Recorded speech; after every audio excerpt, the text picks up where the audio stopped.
Singapore Heritage Fest 2026 invited communities and youth to discover Singapore's rich maritime heritage. அதை பற்றி நாமும் இப்போது தெரிந்து கொள்வோம். சிங்கப்பூர் மரபுடைமை விழா 2026 நாட்டின் வளமான கடல் சார்ந்த வரலாற்றை நினைத்து பார்த்து சமூகங்களை கொண்டாடும் வகையில் நடைபெற்றது. பொதுமக்கள் அனைவருக்கும் மரபுடைமை எளிதில் புரியும்படி மேடை நிகழ்ச்சிகள் அமைந்தன. நம் முன்னோர்கள் கடல் கடந்து வந்து முன்பின் அறிமுகமில்லாத நாட்டில் ஒரு வேலையை தேடிக்கொண்டு தங்களின் அன்றாட வாழ்க்கையை சமாளிக்க வேண்டியிருந்தது.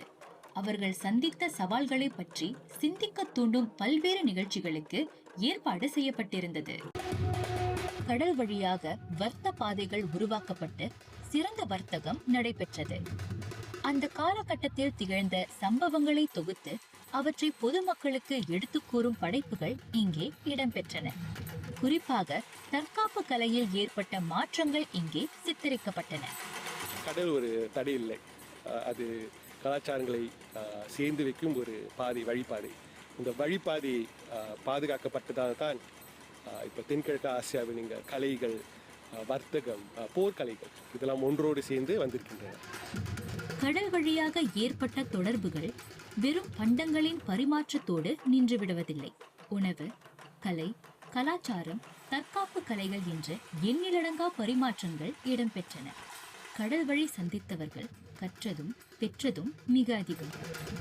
சிங்கப்பூர், மலேசியா, இந்தோனேஷியா, தாய்லாந்து இந்த நாடுகள்லாம் பார்த்தீங்கன்னா மலாக்கா நீரிணையில் இருக்கிற நாடுகள்.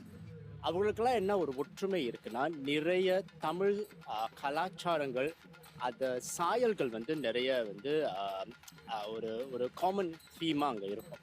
அது எப்படி வந்துச்சுன்னு நாங்கள் ஆராய்ச்சி செஞ்சு பார்க்கும்போது நம்ம தமிழ்நாட்டுக்கு போகணும். தமிழ்நாட்டில் சோழர்கள் அவர்களுடைய படையெடுப்பினால ஏற்பட்ட மாறுதல்கள், அது தாக்கம் இந்தந்த வெவ்வேறு நாடுகளில், அதனால எவ்வாறு நம்ம தற்காப்பு கலைகள் எப்படி மாறி இருக்குன்னு பார்த்தேன். இது போன்ற நிகழ்ச்சிகள் இளைய தலைமுறையினருக்கு நம் முன்னோர்கள் கடல் வழியாக கடந்து வந்த பாதையை எடுத்து கூறுகிறது. 23ஆம் முறையாக நடைபெறும் சிங்கப்பூர் மரபுடைமை விழா கடல் வழி சிங்கப்பூரை உலகத்தோடு தொடர்பு படுத்தி முன்னேற்றம் காண செய்த சமூகங்களை போற்றியது.